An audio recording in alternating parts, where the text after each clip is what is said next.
Terima kasih pertanyaannya ya. Jadi ikhlas itu adalah inti daripada semua ibadah ajaran umat Islam. Makanya setiap ulama itu ketika menulis kitab, bab pertama adalah babul ikhlas wan niyah. Bab tentang ikhlas dan niat. Itu pertama kali ditulis, baru pembahasan yang lain. Kenapa? Karena kalau seseorang memiliki ilmu atau amalan-amalan begitu banyak tapi ikhlasnya bermasalah, maka semuanya tidak ada arti. Karena ini adalah ilmu yang paling penting, yang paling pokok, maka ini harus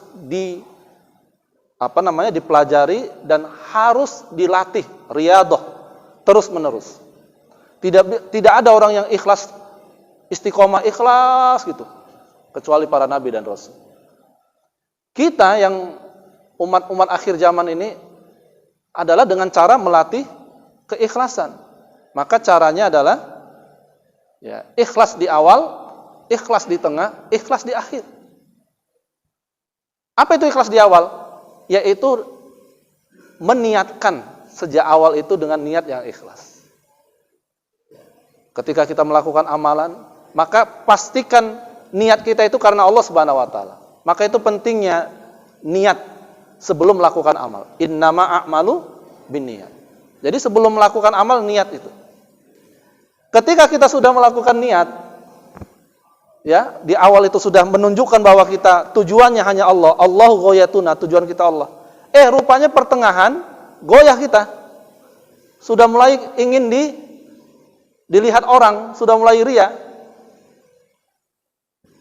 Ahlan wa sahlan Ustaz. Masyaallah, guru saya. Lahir batin. Masyaallah. Nanti di pertengahan ada godaan kita untuk riya. Maka perbaiki lagi. Luruskan lagi niat kita di pertengahan. Baru di akhir, ternyata selesai kita melakukan amalan, ternyata rupanya isinya riya semua amalan kita. Maka di akhir muhasabah, istighfar. Mohon ampun kepada Allah. Mohon ampun kepada Allah kalau amalan kita tidak ikhlas. Itu sebabnya setiap habis sholat kita disuruh beristighfar. Untuk apa? Mengevaluasi, memuhasabah sholat kita. Jangan-jangan ada yang gak ikhlas tadi waktu sholat. Jangan-jangan sujudnya lama supaya ditengok orang tadi. Jangan-jangan bacaannya tadi Bismillah. Kita bagus-baguskan supaya bacaan kita didengar orang bagus. Maka kita istighfar, muhasabah di akhir. Insya Allah kalau ini kita lakukan, 3 ini kita lakukan, terjagalah keikhlasan kita. Haji itu niat di awal harus ikhlas. Ketika melakukan haji di sana, rupanya sudah mulai niatnya macam-macam. Pulang dari haji, Pak, Assalamualaikum Pak, nggak noleh-noleh. Assalamualaikum Pak, nggak juga noleh. Bapak, Pak Haji, aku kan udah naik haji. Kalau manggil aku jangan Bapak lagi, Pak Haji. Harus ada gelar hajinya baru dia mau dipanggil. Nah, ini kan kemudian muncul rasa riya, ingin dipuji-puji orang lain. Lalu kemudian dia bermuhasabah, astagfirullah, ya Allah, salah aku ini ya Allah. Aku enggak ikhlas ini ya Allah. Mohon ampun ya Allah kalau aku riya selama ini ya Allah.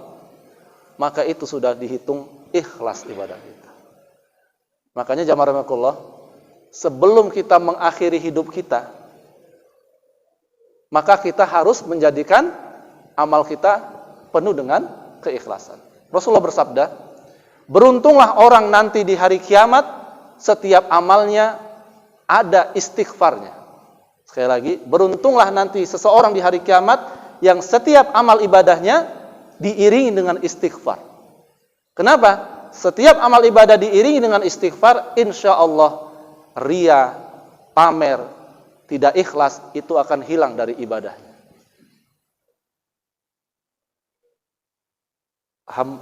Bapak si Anu infak 200.000, Bapak si Fulan 100.000, hamba Allah 10 juta. Orang gini, siapa?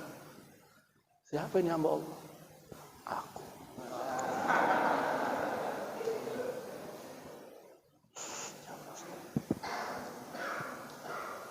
10 juta hamba Allah.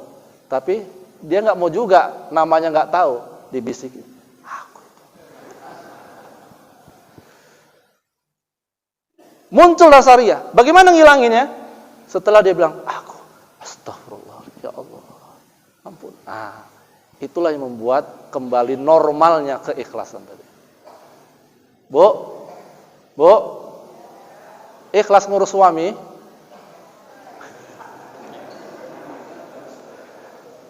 Kalau mulai muncul gak ikhlas, astagfirullahaladzim. Ya, nanti kita bahas panjang pula. Mungkin ini, wallahu a'lam bishawab.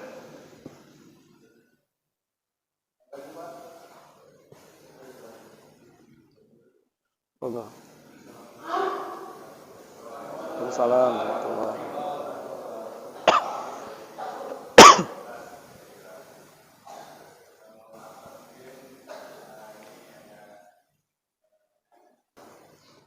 Baik, ini luar biasa.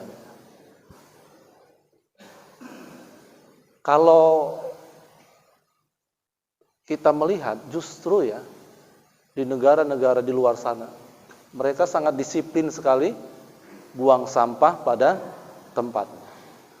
Itu kenapa muncul? Munculnya karena edukasi dari sejak kecil, memunculkan rasa malu mereka buang sampah sembarangan. Dibaringi dengan besarnya denda dari pemerintah bagi orang yang buang sampah sembarangan. Jadi dikepung dengan itu semua. Tapi kita umat Islam itu akan muncul dalam diri kita, tidak akan buang sampah sembarangan bukan karena persoalan aturan, bukan. Tapi muncul dalam diri kita dengan kokohnya akidah tadi, dengan bagusnya ibadah tadi, muncullah rasa malu kita di hadapan Allah Subhanahu wa taala. Buang sampah sembarangan karena an-nazafatul minal iman, kebersihan bagian daripada iman. Ciri-ciri iman seseorang itu baik, maka dia menjaga kebersihan. Tidak akan mungkin seorang imannya bagus, seorang imannya itu kuat, mereka yang sembarangan buang sampah, nggak mungkin. Ya. Orang yang imannya bagus, baik, pasti akan muncul sekaligus dia tidak akan buang sampah sembarangan. Itu wujud daripada keimanan kita. Maka pondasi akidah dan ibadah tadi itu yang harus dibangun. Nanti akan muncul sendiri. Akan muncul rasa malu kita buang sampah sembarangan. Bahkan ada nanti sampai orang yang ketika mau buang sampah nggak ada tong sampah, dikantonginya sampah itu. Dikantonginya, dibawanya kemana-mana sampai jumpa tong sampah. Akan sangat miris sekali kalau ada orang yang ibadahnya rajin, ya, kemudian amalannya luar biasa, tapi buang sampah itu nggak cocok gitu, nggak matching. Sama begini, tidak akan mungkin orang beriman itu main judi, nggak mungkin. Tidak akan mungkin orang beriman itu melakukan perzinahan, nggak akan mungkin. Tidak akan mungkin orang beriman itu mabuk, nggak akan mungkin. Loh, siapa yang mabuk itu, Ustaz? Ya mereka yang ada masalah dalam imannya. Islam iya Islam, tapi iman belum tentu. Karena nggak akan mungkin berbaur antara keimanan dengan mabuk, keimanan dengan judi, keimanan dengan zina, nggak akan mungkin bersatu. Begitu juga tidak akan mungkin, mohon maaf ya, walaupun mungkin terjadi, tapi pada umumnya tidak akan mungkin orang yang rajin mabuk, rajin judi, rajin zina bisa sholat tahajud malam. Ya, Allahu Akbar baru melakukan perzinahan, nggak akan mungkin akan berpadu itu. Antara hak dan batil itu tidak akan mungkin berpadu. Begitu juga batil buang sampah sembarangan, hak itu adalah iman, tidak akan mungkin berpadu. Maka caranya supaya umat Islam ini tidak buang sampah sembarangan adalah bangun keimanan, akidah, ibadah yang baik. Nanti secara otomatis itu tidak akan terjadi. Wallahu a'lam bishawab. Cukup?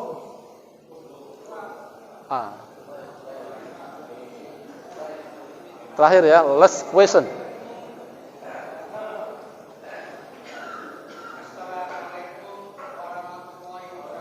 Waalaikumsalam warahmatullahi wabarakatuh. Masya Allah.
Ini pertanyaan terakhir, jadi berkualitas ya. Baik, tentang mancing ini memang banyak pendapat ulama-ulama belakangan ini ya tentang memancing. Memang kalau kita lihat memancing itu kita mengambil ikan dengan kail kemudian menusukkan ke mulutnya, ya seolah-olah ya menyiksa hewan yang dipancing itu. Kalau itu rumusnya, maka orang yang berburu juga menyiksa hewan buruannya. Padahal di zaman Rasulullah SAW, para sahabat juga melakukan perburuan untuk mendapatkan makanan. Berarti ketika dia menombak hewan itu, berarti dia menyiksa hewan itu. Ketika dia memanah hewan buruannya, berarti dia sedang menyiksa hewan buruannya. Sementara berburu itu adalah salah satu kegiatan para sahabat Rasulullah SAW untuk mendapatkan makanan. Begitu juga dengan memancing. Memancing itu kan sama dengan berburu ikan. Maka berburu ikan bisa dengan pancing, bisa dengan tombak, bisa dengan... Asal niatnya memang untuk kita makan, bukan untuk dimain-mainkan. Kalau kita mancing untuk main-mainan, kan ada mancing mania itu ya, dipancing terus dilepaskan. Dipancing bukan untuk cari makan, bukan untuk makan. Itu namanya menyiksa itu. Sekedar untuk hiburan aja dia mancing itu. Ya. Mancing mania tadi itu kan hiburan itu. Begitu dipancingnya di laut, udah kena dia di foto-fotonya lepas. Luka lah itu ikan itu kemana-mana. Tapi kalau kita mancing niatnya adalah untuk makanan kita dibawa atau untuk dijual, maka itu nggak ada masalah. Ya, sebagaimana hewan-hewan buruan. Diburu untuk dimakan, bukan ditombak kemudian foto-foto dilepaskan lagi, enggak.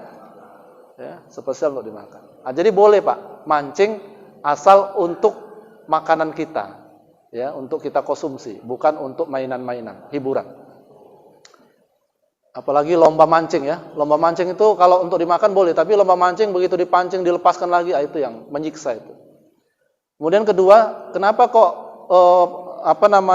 sholat itu kok urutannya begitu ya? 2, kemudian 4, 3, 4, macam mana gitu. Saya pun nggak tahu. Itulah Allah yang buat gitu kan. Allah dan Rasulnya yang buat gitu. Nanti kalau kita tanya, kenapa haji kok mesti ke Mekah? Ketembung apa rupanya? Kita buat Ka'bah di situ kan, kita kan tinggal buat kota aja gitu. Nah, itu kalau kita gitu kan ya, nanti Islam ini lama-lama kenapa? Makanya ada satu kitab ya tentang yas'alunaka, ya. Mereka bertanya. Jadi dalam kitab itu diceritakan, mohon maaf, ini untuk kita aja ya. Orang yang selalu bertanya tentang syariat yang sudah ada. Mohon maaf ya, sekali lagi mohon maaf. Tapi ini bukan Bapak, tadi pertanyaannya bagus ya. Itu adalah tradisi orang-orang Yahudi dulu. Mempertanyakan syariat yang sudah dibuat, sehingga akhirnya Allah Subhanahu wa taala memberatkan syariat yang baru. Dulu orang-orang Yahudi ketika disuruh oleh Allah Subhanahu wa taala menyembelih sapi, ya, seharusnya tinggal sembelih aja itu sapi. Tapi karena dia bertanya, yang warnanya warna apa? Warna merah. Yang warna merah terus yang sudah dikembalakan atau belum? Yang belum. Akhirnya tambah berat. Makanya pertanyaan-pertanyaan syariat yang sudah ditetapkan itu, kalau kita pertanyakan, maka nanti membuat kita berat. Loh, kok gitu ya? Maka syariat yang sudah ditetapkan, yang sudah qat'i, kita tinggal sami'na wa ta'na. Dengar, laksanakan. Gitu. Nanti kita tanya lagi ya. Kenapa kok masih menghadap kiblat? Menghadap yang lain kenapa rupanya? Nah, jadi pertanyaan. Tapi pertanyaannya bagus sekali. Mungkin ingin menggali bagaimana sholat itu kenapa seperti itu. Mungkin ini, ayah bunda sekalian, mohon maaf atas kesalahan kekurangan. Insya Allah kita bertemu pada kesempatan-kesempatan yang lain. Sekali lagi, ini adalah pertemuan yang sangat luar biasa. Baru kali ini saya lihat ada jamaah subuh sebanyak ini, ya kan? Biasanya kalau saya ngisi pengajian jamaah subuhnya nyudut sana, nyudut sini, yang belah sana nguap, di sebelah sini. Tapi ini luar biasa, semuanya antusias, semuanya semangat, bahkan bisa seramai ini. Mudah-mudahan Allah Subhanahu wa taala berkahi masjid ini. Amin. Ini di masjid ini aja atau keliling? Oh, keliling ya? Hah? Masya Allah, ini copy paste yang saya buat ini namanya. Assalamualaikum warahmatullahi wabarakatuh.